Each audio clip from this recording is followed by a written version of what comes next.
When members of the same bloodline enter the courtroom one after another, it is no longer called a family. It is called a criminal dynasty. In the records of British courts, certain names repeat like an echo. Each member, each sentence, stacked across generations. Life imprisonment is not enough to obscure the fact that in London and Glasgow, there are families who treated crime as a career. The Krays were once called legends. The Adams brothers a mafia. Lyons and Daniels sworn enemies. But in the end, all remain in files, where the family name is tied to blood. The question is not why they committed crime. The question is why the family, once considered the safest foundation, became the most efficient killing machine in the United Kingdom? In Islington, North London, there was a 3-story house with dark red brick walls. Neighbors often saw Terry Adams entering and leaving in expensive suits, movements slow, precise. No one imagined that behind those windows, secret meetings took place regularly. Terry, Tommy, and Patrick Adams did not run legitimate businesses. They directed the Clerkenwell Crime Syndicate, an organization British police called the capital's local mafia family. Born into a working-class household, none of them grew up in deprivation. But blind loyalty bound the 3 brothers into a long-term design. They did not choose restaurants or transport companies. They chose narcotics, extortion, and violence. Streets around Clerkenwell, once quiet with Italian cafes and small shops, gradually became territory. Their activity followed a cycle: importing cocaine from South American sources, controlling night venues, laundering money through restaurants and shell companies. When betrayal occurred, the answer was not warning. Bullets were used, or a disappearance without explanation. One accountant noticed irregular figures. He vanished. Later, in police files, the case was described in brief: suspicious death. Police monitored for years, but gathered no conclusive evidence. In the early 1990s, MI5, usually responsible for national security, unexpectedly intervened. They placed listening devices inside Terry's home. Family life turned into evidence. Meals with glasses of wine, the sound of cutlery against plates, were interrupted by discussion of cocaine prices and the movement of money through foreign banks. The recordings were stark, voices low, even, without emotion.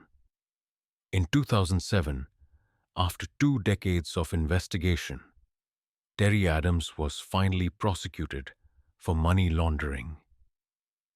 The 7-year sentence did not reflect the past violence, but it tore away the facade of businessman. Tommy and Patrick, his partners, also faced court multiple times.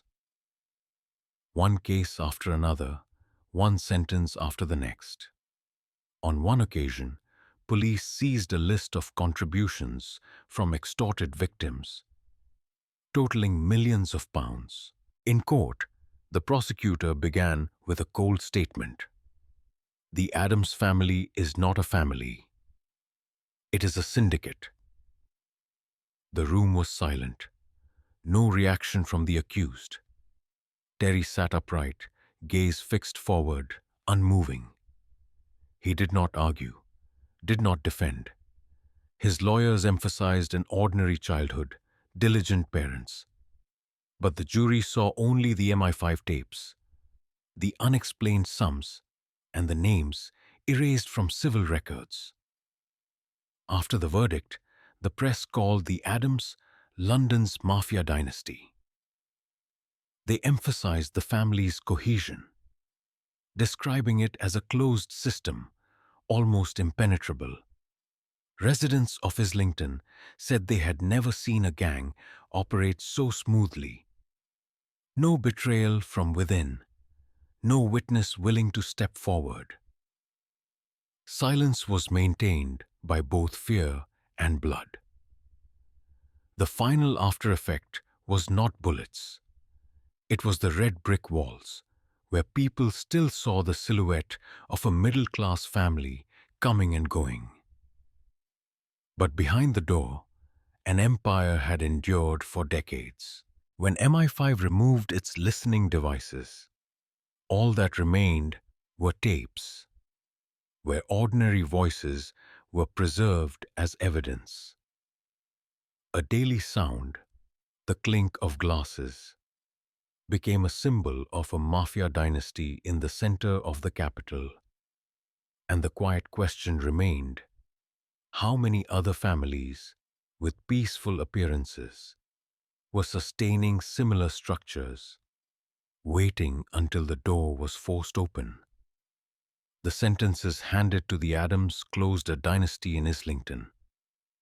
But not the larger question. Was it truly the first time in London that a family had turned bloodline itself into a shield for crime? 2 decades before the Adams rose, in another corner of the city, East End residents were already familiar with a pair of identical faces. They did not hide behind brick walls or secret meetings. They appeared in public, under nightclub lights, among applause from artists and politicians. People called them by a familiar name, Reggie and Ronnie.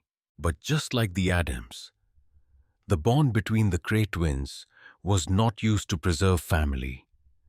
It was transformed into another structure, an organization called the Firm, where every celebration could end in blood. East End, London, 1950s. Narrow streets, pubs thick with smoke, the noise of jukeboxes. In the crowd, 2 identical faces always drew attention. Reggie and Ronnie Kray. People remembered their manners, tailored suits, decisive steps. But behind that appearance was not refinement. It was a facade for an empire. Born in 1933, the twins grew up in a poor working-class family. Their father was often absent. Their mother raised them with strictness yet protection. They began with street fights, school brawls, gradually turning aggression into a tool. In post-war London, chaos and legal gaps created space. There, the Krays built the Firm, an entity that resembled both a company and a gang. Their conduct followed a dual model. By day, they managed West End nightclubs, attracting artists, politicians, even members of the upper class. Surviving photographs show Frank Sinatra, Judy Garland, even British MPs inside those venues. By night, behind closed doors, opponents or traitors were eliminated. The Firm became a gathering point for enforcers, loan sharks, underworld figures seeking a foothold. The killing of George Cornell in 1966 was a turning point. Cornell was shot inside a Whitechapel pub in front of many witnesses. No one spoke. Fear of the Krays was strong enough to turn an entire room into silence. In 1967, Jack the Hat McVitie, a member of the Firm, was taken to a flat, where he collapsed under the knife. Reggie was the one who struck. The case was not only a murder, but a warning: absolute loyalty or disappearance. Scotland Yard investigated repeatedly but lacked sufficient evidence. Witness silence and the atmosphere of fear made the Krays seem untouchable. They continued to appear openly at parties, shaking hands with public figures, while outside, bodies were left behind closed doors. The investigation reached a turning point at the end of the 1960s, when police secured testimony that had been withheld for years. The McVitie case became the key. In 1969, the Kray twins were arrested. During the trial, the jury heard details of how Reggie used the knife, how Ronnie fired inside the pub. The courtroom was packed with press. Neat appearances, pressed suits could not conceal the truth. Both were sentenced to life imprisonment with no parole. In prison, Ronnie's mental state gradually declined. In 1995, he died after years of confinement in Broadmoor Psychiatric Hospital. Reggie remained behind bars for another 30 years, before being released briefly due to illness, and died in 2000. A slow ending, without nightclub lights, without applause, only medical records and prison walls. East End residents still remember the Krays in two ways. Some viewed them as local heroes, men who brought attention to a forgotten district. Others remembered only fear, whispers, diverted gazes at the mention of their name. In police files, there was no romance, only crime. In the end, the Kray twins left another legacy: proof that violence could be masked by nightclub lights, that the adoration of crowds could conceal blood on the floor. And the question lingered: if those polished faces were considered icons, how many other icons were hiding similar pasts?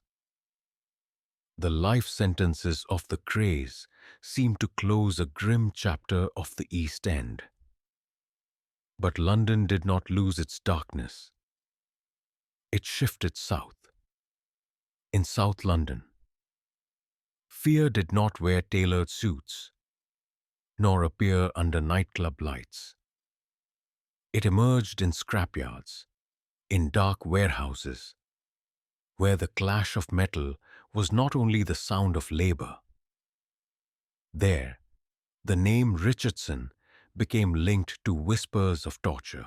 No glittering light to obscure it, only crude tools: pliers, hammers, wooden chairs, turned into symbols of an execution workshop in the heart of the capital. South London, 1960s. A scrapyard in Camberwell, where the sound of clashing metal was thought to be just work. But inside the warehouse, the sound was used for another purpose. Charlie and Eddie Richardson built a torture workshop, where every tool could be turned into an instrument of pain. The Richardson family came from the working class. No glamour, no need to hide behind nightclubs or myths of heroism. They chose to spread fear directly. Charlie, the elder brother, calm, cold.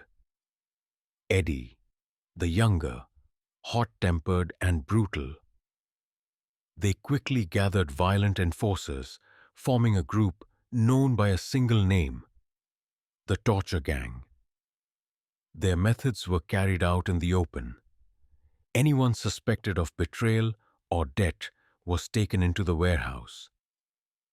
An old chair stood in the middle of the room. The victim was tied tightly. No escape.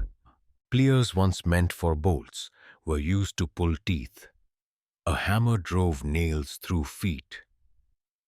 A rusted blade left cuts across the face. Rare testimony from surviving victims appeared in police files.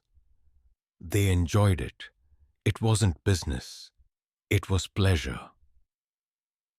South London quickly learned silence. Shopkeepers and pub owners understood. To stand against the Richardsons meant to disappear. Police heard rumors, but witnesses never stepped forward. Each wound, each account, was blocked by fear. In 1966, a major investigation began after word of the torture leaked. Police raided the scrapyard. Inside, they found tools with dried blood, chairs still marked by restraints, and a list of names with crosses beside them. It was no longer rumor, it was evidence. The Richardson trial became one of the most notorious criminal cases in Britain at the time. Prosecutors described in detail how the gang turned work tools into instruments of interrogation. Charlie was sentenced to 25 years, Eddie to 10. Other members received their own terms. In the courtroom, their image was unlike the Krays. No polished suits, only hardened faces and vacant eyes. After the sentence, the press called them the torture gang. Residents of South London breathed easier, but the after effect remained. Years later, when speaking of that era, voices still dropped low. Stories of the pliers, the hammer, the old restraint chair lingered as shadows in memory. The difference with the Richardsons was clear. They needed no social facade, no glamour.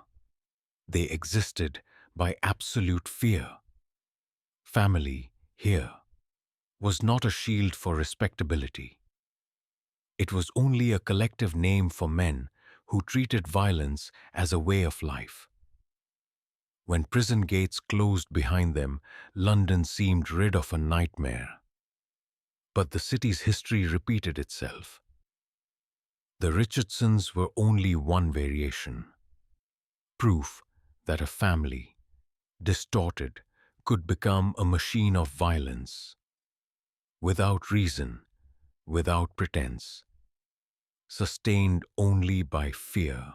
And the quiet question remained, if even ordinary tools, pliers, hammers, wooden chairs, could become the emblems of a criminal empire, then in other warehouses, what else remains undiscovered? The sentences given to the Richardson gang silenced South London for a time. But the darkness did not end. It only shifted further north.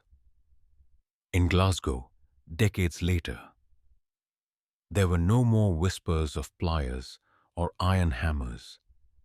Instead came the sound of gunfire on streets. Cars set ablaze in the night. Sudden arson attacks. One name repeated in every file: Lyons, a family that did not use warehouses for torture, but turned the entire city into a battlefield, where loyalty and hatred were passed down through generations. Glasgow, early 2000s. An old industrial city with rows of grey housing, cramped pubs, and the sound of buses rolling down wet streets. Here, the name Lyons gradually became another definition of family. No longer a place of shelter, but a criminal network, operating like a business, with products of narcotics, firearms, and violence. David Lyons was considered the head. Beside him stood his nephew Stephen, a young face quickly positioned to continue the line. They did not hide in the shadows like the Adams, nor did they need nightclub lights like the Krays. They appeared directly on the streets, openly contesting territory with the rival Daniels family. Their conduct followed repetition, an unbroken cycle of violence. A shooting outside a pub, a burned-out car in an alley, a package of narcotics exchanged between neighborhoods. Then, retaliation. Police files in Scotland recorded dozens of assassinations, failed murder attempts, and automatic gunfire attacks in broad daylight. Glasgow residents learned silence at the mention of the Lyons name. One defining feature of this family's operation was continuity. One generation fell, the next stepped in. Brothers, nephews, cousins all took part. Family was not an excuse to conceal crime. It was the central structure that sustained it. In one report, police wrote, "The Lyons clan operates like a corporation. Bloodline is the contract." The war with the Daniels turned Glasgow into a battleground. In 2010, a series of shootings forced police to mount a major operation. But only in 2019 did Operation Valeria dismantle the network. After years of surveillance and wiretaps, Scottish police carried out coordinated raids. More than 6 key members of the Lyons clan were arrested, brought to court on charges ranging from drug trafficking and money laundering to conspiracy to murder.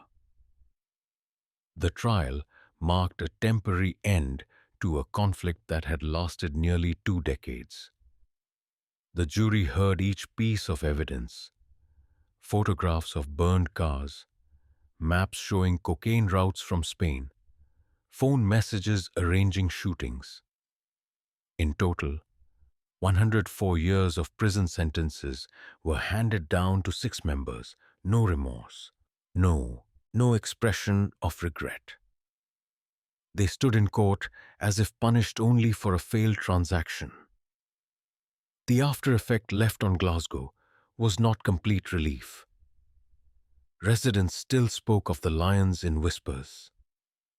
The war had not ended, only paused with certain links removed. Others remained. Brothers, nephews not yet imprisoned, still active in the shadows. Police understood clearly. Sentences alone could not erase a clan bound by blood. The most unsettling truth was not the length of the sentences, but the fact that the Lyons existed as an ordinary family. They still held weddings, still gathered at funerals, still met inside Glasgow homes. But between those moments were plans for cocaine shipments, lists of targets to be eliminated. Family, in this case, was both the perfect cover and the engine of violence. When Operation Valeria ended, the files were closed. But on the streets of Glasgow, traces remained. Bullet holes on brick walls, scorch marks on the pavement, and the memory of a city turned into a battlefield by a single clan. And the question lingered: if one family could sustain a war for nearly 20 years, what did those 104 years of prison sentences truly mean? The heavy sentences handed to the Lyons clan led many to believe Glasgow would fall silent. But the city had never contained only one side of the front line. At the other end, in narrow alleys and dark pubs, another name had existed long before: Daniels. If the Lyons treated family as a blood contract, the Daniels turned it into an oath of vengeance, that never ended. In Glasgow's history, one cannot mention the Lyons without the Daniels, their sworn rivals, who transformed hatred into a legacy for the next generation. Glasgow, early 2000s. In the poorer districts, one name rose alongside the Lyons. Daniels. If the Lyons built their network through tight control and the steady cycle of drug trafficking, the Daniels sustained power through hatred.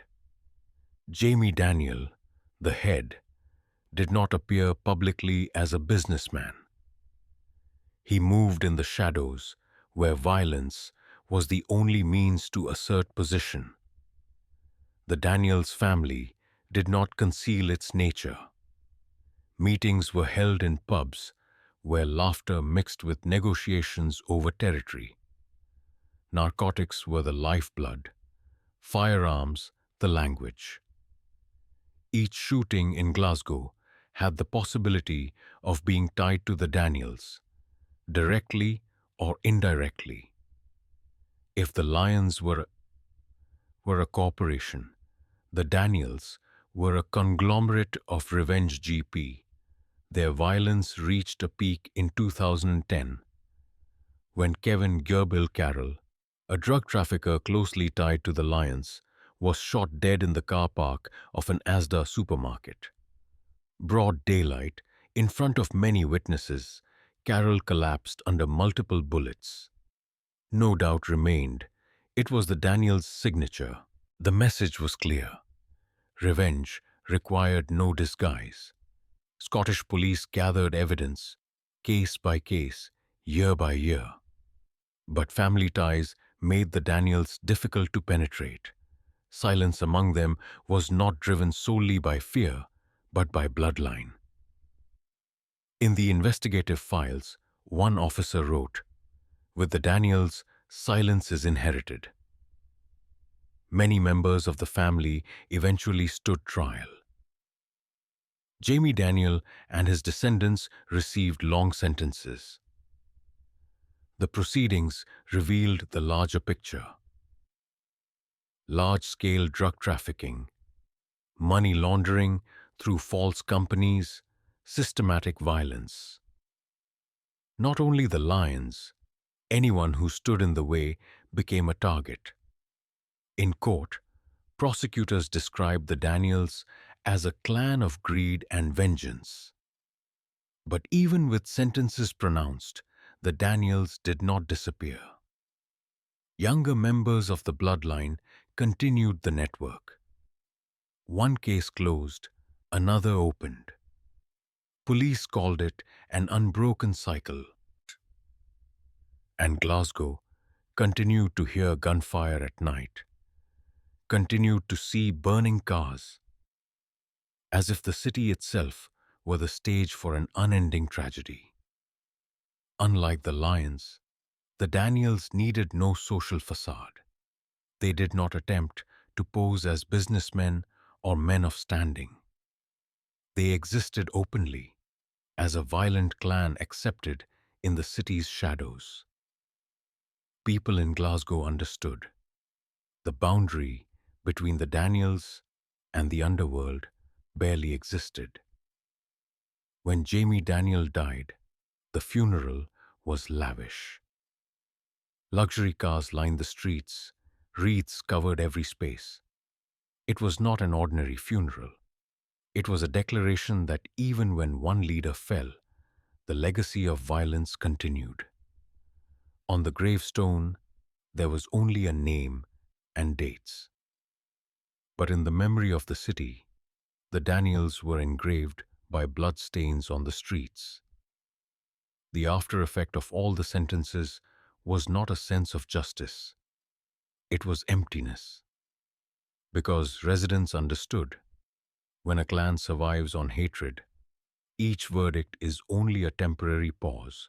And in Glasgow, that pause was always broken by another gunshot. The final question was no longer about who pulled the trigger. It was about the very idea of family. How could a bloodline pass down violence as easily as a surname? And would the city ever escape that cycle? Or would it continue to live in the shadow of clans like the Daniels? In the files of British police, the concept of family has been overturned many times. Adams in Islington, a mafia dynasty sustained by secret meetings. Kray in the East End, twins who used nightclub lights to conceal blood. Richardson in South London, crude tools turned into symbols of torture. Lyons and Daniels in Glasgow, two rival clans turning an entire city into a battlefield. Years passed, life sentences were handed down, prison gates closed. But the after effect was not safety. It was a cold void. Family, once seen as the safest foundation, had repeatedly become the most efficient machine of violence. If the names Adams, Kray, Richardson, Lyons, Daniels are already written into the record, then the final question is not in court documents. It lies outside, on seemingly ordinary streets. How many other families exist as facades, concealing dynasties that have yet to be exposed?